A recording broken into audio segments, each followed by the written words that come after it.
ท่านหมอข่อยมีเรื่องอยากถามเจ้าอย่างหนึ่ง ถามแล้ว คันว่าข่อย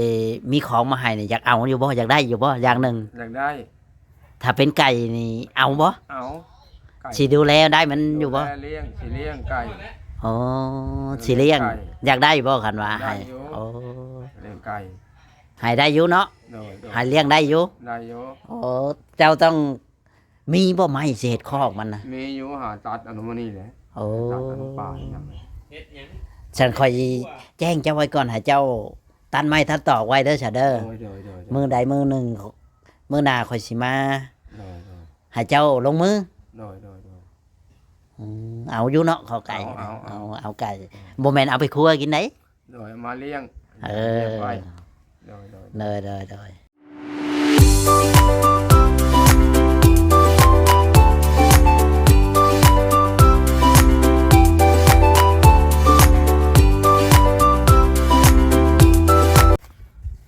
สวัสดีและสบายดีพ่อแม่พี่น้อง FC เนาะมื้อนี้ก็อยู่ที่เฮือนท่านหมอพี่น้องมีเรื่องสิมาถามท่านหมออีกประเด็นหนึงพี่น้องเนาะว่าเราสิเฮ็ดได้อยู่บ่พ่อแม่พี่น้องเนาะทางบ่จอยก็ได้เดินทางเข้ามาฮอดเฮือนฮอดศาลเพิ่นเป็นที่เรียบร้อยไปเบิ่งไปชมนํกันกับท่านหมอผักพี่น้องกดไลค์กดแชร์กดติดตามให้นี่เด้มาสบายดีท่านหมอมามาได้ใช้นี่นะ มาแล้วพ่อ อยากเข้าเฮือนนะสิถามนี่ นั่งทั้งนี้ก็ได้นี่ พี่ อ่ะท่านหมอ ถือหยังอันนั้นน่ะ สมมุติ จดรายชื่อบ่ คนที่มาหาท่านหมอมื้อนี้มีไผแน่ก็ต้องจดคือบ่จ้อย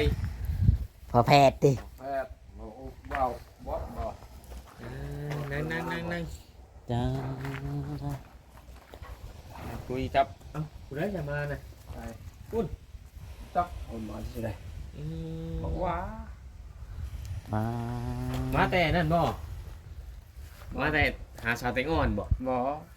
อ้าวคือเห็นข่าวว่าสิมีข่าวดีกับชาวแตงอ่อนบ่ โอ้ยยอมแล้ว โอ้โห ยอม เป็นในไหนคือยอมนะ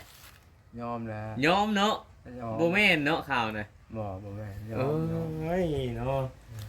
ยอมเลย เจ้าแล้วกับคนอื่น กับคนอื่นน่ะสิเอาอยู่ อย่างว่าวันนั้น ขออ เรา นุญาตปิดไมค์ กับคนอื่นเนี่ยแล้ว เอาบอกกับคนอื่นน่ะ อย่างว่านี่แหละวันนั้นเราเฮาเนาะวันนั้นยังโซอยู่วันนี้ก็ เอ้ยเว้าหยอกเจ้าซื้อๆดอกเอาก็ได้ แล้วแค่ว่ามันตัวหน้าไป ย่าซะเนาะเรื่องลูกเรื่องเมียนี่เนาะ ย่าแล้ว ย่าละเฮาก็อายุหลายเนาะ ย่าแล้วเพื่อนชานก็พออยู่พอนอน พอเศร้า ไป ล่ะ อยู่ไป มีแต่ว่าบัดแรกก็ให้เดี๋ยวนั้นละลูกเต้าสืบต่อเนาะ อืม เพื่อนชานก็ได้มาดูแล แม่น สืบต่อ แม่นแล้ว ลูกเต้าพุ่นละ คือประทางที่มาคือคนนี่ โอ้มากินได้ เอา น่ะ ไว้กินใส่มะฮุ่งนี่ เอาไว้กินใช้มะฮุ่งใช้มะฮุ่งนะ นี่กำลังหดน้ำอยู่กำลังปลูกไป กำลังหดน้ ส่วนนั่นปลาคือวันนี้เนาะ อืม ปีแล้วนี่ปลูก ำเอามาเห็นยังอะไรนะถังนะ ใช่มามันแดดละยามมันดอก โอ้ ให้ แม่น เขา นะ มาไว้ยามคนยังจะเอาไปนะ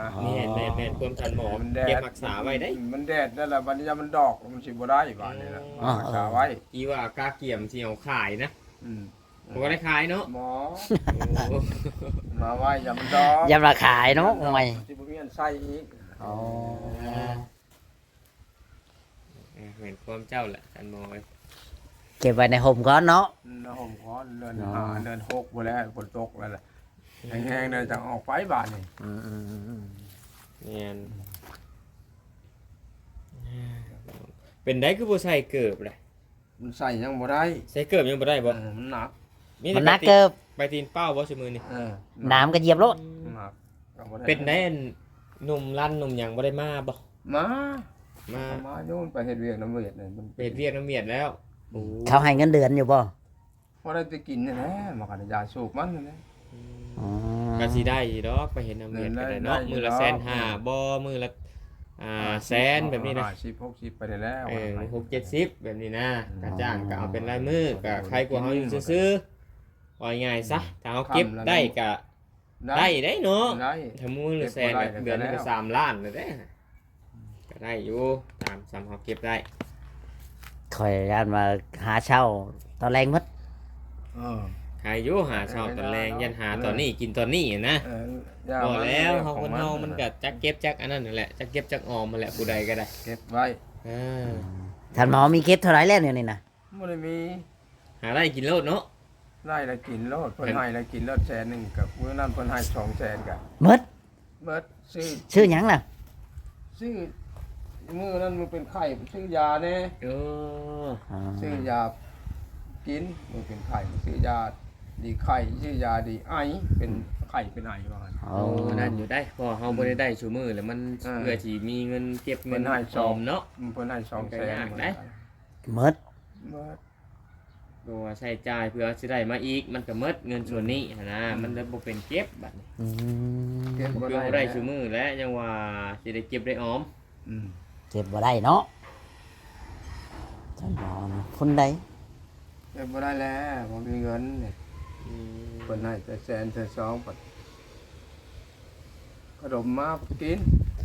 จักมื้อเลยสมมติว่าเขาได้แสนหนึงจักมื้อเลยคิดว่าเจ้าของกินได้ มื้อโน่น10ปลายมื้อพอแล้วเช้าชุดอยากไปสิกินเธออยากข้าวกล้ำหมูมาไปสิกินซะ10,000น่ะ เออ เดี๋ยววันนี้ ก็เหลือ90 แล้ววันนี้อันขนมไข่อยากซื้อกินซะ หน่อยมื้อนึงมันบ่แม่น3-4เทื่อบ่ว่าซื้อ พอแล้ว2-3มื้อพอแล้วแสนหนึงก็4-5วันพอแล้วเธอเอาซื้อนั่นอันนี้เนาะซื้อยาจะกิน อ๋อ แม่นความทันหมอล่ะ ใน4-5วัน ถ้าว่าบ่จอยมีให้แนวให้ท่านหมอเฮ็ดท่านหมอสิเฮ็ดอยู่บ่นี่ จักสิให้อ้อยยอมเฮ็ดหยังยังบ่ได้จับบ่ายยังบ่ โอ้ ได้ ย จับบ่ายยังบ่ได้มือยังขึ้นอยู่ อ้าวสิให้เฮ็ดนี่คิดว่าสิเฮ็ดได้บ่นี่คิดว่าอ้าว เบิดเพิ่นแต่จะเฮ็ดใจนะอยากเฮ็ดได้ คันว่าบ่จอยเอาไก่มาให้นี่อยากได้อยู่บ่นี่ ไก่เอามาแม่ไก่สิเลี้ยงไก่เลยเลี้ยง สิต้ม ถามว่าอยากได้อยู่บ่ สิบ่ต้มบ่ บ่ เอ ต้ อ มแล้วเดี๋ยวมันลายกับโยดต้มกินน้ำแล้ว เอ้ย ข่อยให้เนี่ยมันออกลูก ไก่นั่นใช่ไหมไอ้คอกน้ำบนห้านนี่นายไอ้คอกไว้นี่นะมันนอนนี่อัดนอนนี่ไก่ อืม มาเลี้ยงให้มันออกแม่แพ้ลูก เอ้ย เด้ ไผสิไปให้มันต้มวะ แล้วเจ้าก็ค่อยขายลูกมันแบบนี้เด้ มาไหม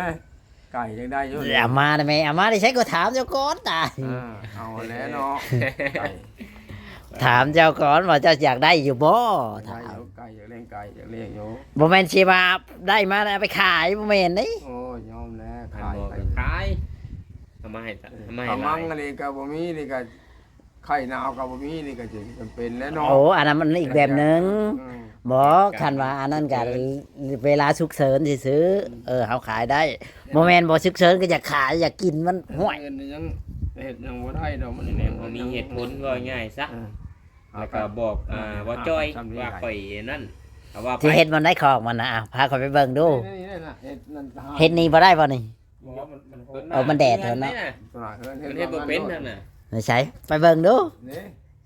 สิใช้ทันบ่ มึงซี่ให้ข่อยเบิ่งแหนี่บ่ได้เฮ็ด น้ำเจ้านี้ ใช้ไม้ตอกเจ้าน่ะมีบ่ เฮ็ดให้เขาเฮ็ดให้แล้วเฮ้ย ไผเฮ็ดให้น่ะ เป็นเด้ท่านหมอเฮ็ดอยู่ห้านน้ำเจ้าบ่ ว่าจะเฮ็ดนี่ก็เป็นมีไก่ แห้งน้ำเจ้าเด้ บัดแทงน้ำเธอนาได้ฉัน แทงหน้าบนตัวนี้หาเดิน6มันกำลายเลยก็เฮ็ดบนใหม่แล้วเฮ็ด ห่านเฮ็ดให้มัน ทางนี้ก็ได้เลย เฮ็ดให้ยังดินเขา ดินไผกระยาเฮ็ดคอกเขา เอาดินไผก็อย่า เขาก็เฮ็ดอยู่เฮาบ่ได้เอาดินเฮาเฮ็ดคอกไก่เขาซื้อ บ่แห้งคิดว่าน่าสิได้อยู่ เจ้าต้องถามเขาก่อนเด้ ถ้าเขาบ่เฮ็ดง่ายเด้ เขาจักปีใดแล้ว เจ้าต้องถามเขาก่อน เขาบ่เฮ็ดง่ายเนี่ยเฮ็ดคอกไก่นี่เพราะว่าเฮาเฮ็ดสำไรสำหนึงเนาะ เฮ็ดคอกไก่ซื้อ คอไก่นอนแบบนี้นะ กะเฮ็ดได้อยู่บ่เรา ก็สิให้หมู่หั้นแล้วมาเฮ็ดให้คนมีไก่ สิให้ผู้ใดเฮ็ด เนี่ยสิให้ไผอ่ะว้าว ร้านนี่แหละ เออ ร้านเฮ็ดให้ คันว่าเฮ็ดข่อยก็สิจ้างข่อยก็สิจ้างให้ว่า นี่ สิ เขามาวานี่นั่นนี่ ข่อยต้องคุยกันเด้ วางนี่นะจะเฮ็ดวางนี่นะเนี่ย ใช่เจ้าต้องถามเขาก่อนเด้เพราะว่าเขาให้มันลือบ่ได้เด้ เขาบ่ให้ดอก ห่วย เจ้าของดิน ต้องถามก่อนเด้บ่แม่นสิเว้าก่อนเด้ ดินท่านโมนี่เบิ่งดินว่างทั้งโง่เพื่อนก็มีบ่ บ่ได้ว่างแล้วเขาจะหลมมันนี่ โอ้ก็ยากอยู่เนาะ คันว่านั่นเจ้าก็ถามเขาก่อนว่าเขาสิให้เฮ็ดบ่ อยู่นี่มันสิเป็นแท่งน้ำบ่ได้เจ้าใส่ นี่เขาก็จะเขาก็จะทายอยู่หั่นมีเงินซื้อหรือย่า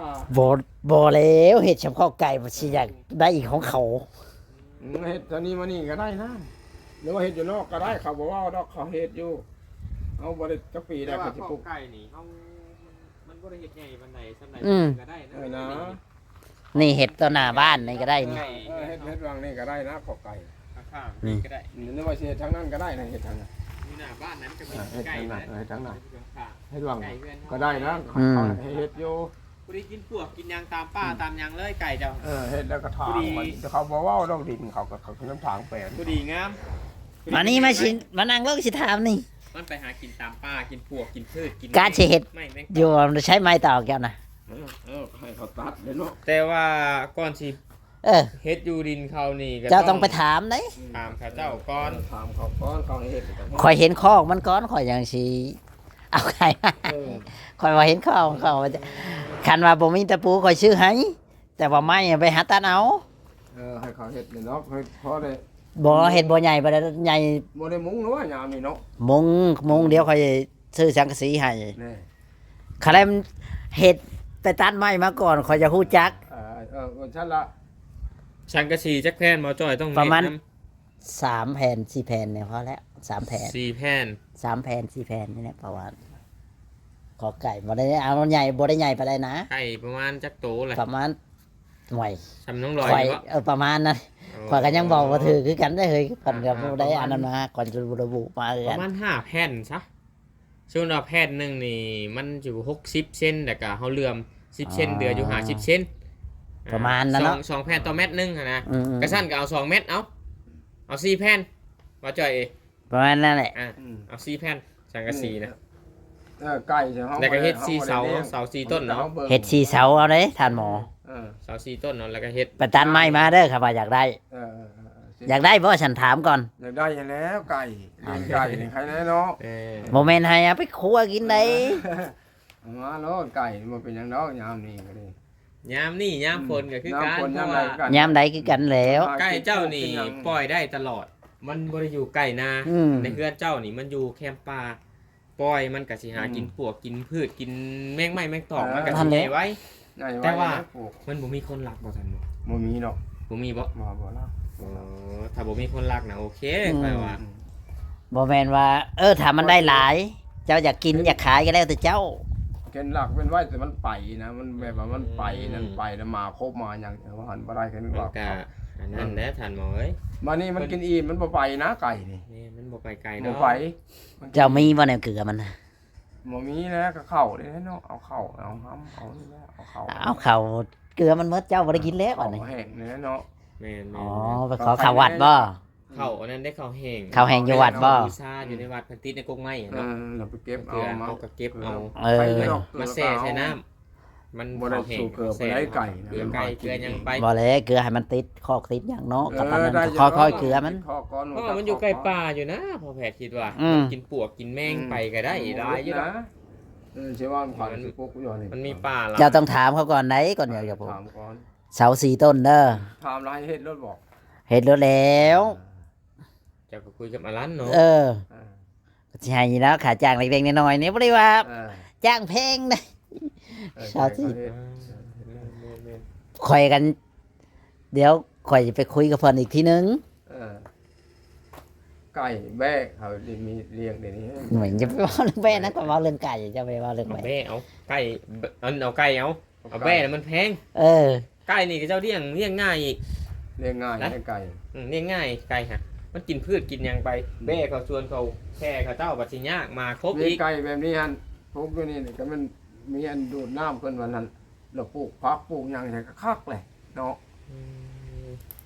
นี่ก็ฮด โยมน้ำได้อยู่บ่สูบน้ำนี่เจ้า ได้อยู่ ได้อยู่เนาะ ได้อยู่ เดี๋ยวมือใดอันนั้นข่อยสิมาบอกตัดไม้ไว้ก่อน ตันไว้เนาะสีรักเนาะ นั่นแหละให้มันครบหมดนั่นแหละเอา แล้วก็สิยั่วสิหยังมันขาว เออ ผิวมันมัดตอกหั่นแล้ว อันตอกมันเป็นแถวเป็นแถวเอาแล้ว แล้วก็ให้เฮ็ดโลดเนาะ เดี๋ยวตัดไม้มามื้อหน้าข่อยมาข่อยสิให้เจ้าเฮ็ดเลย เข้าใจบ่ล่ะอันนี้ให้มีไม้ก่อนนี่บ่มีไม้บ่มีหยังก็ห่วยสิให้เฮ็ดเลยมันก็ข่อยก็สิมาถ่ายให้เพิ่นเบิ่งคือกัน เอาปลาแคมาให้ มาให้ท่านหมอวะ เอาปลาแคมาให้ โอเคมาให้เจ้าว้าว แม่นบ่เขามาให้เจ้านะ แม่น ถือกายไปชื่อบ่จัก เออ มาเลยมาเลย แม่นอยู่มานี่เขากลายไปพุ่นก็มี นี่คนทาง มาอยู่ เอาคนสิถามเบิ่งเจ้าคนสิแบ่งให้เจ้าบ่ อืม เบิ่งซ้อมเบิ่งซ้อมเบิ่ง ชมเบิ่ง ถ้าเขาบ่ให้เฮ็ดได้ ท่านเนาะอยู่ดีมีแฮงอยู่ซุมื้อนี้เนาะไปมาโอ้ไปบุญบ้านบ่บอดก็นอนอยู่พุ่นแน่เนาะ นอนอยู่พุ่นแล้ว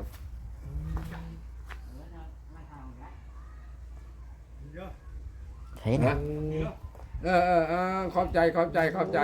เอาหลอกแค่มาให้ท่านหมอ เฮ้ยคนยาก เพิ่นอยาก เออ โอ้ คนยากดูแค่เนี่ยดูแค่มาให้น้องชาย โอ้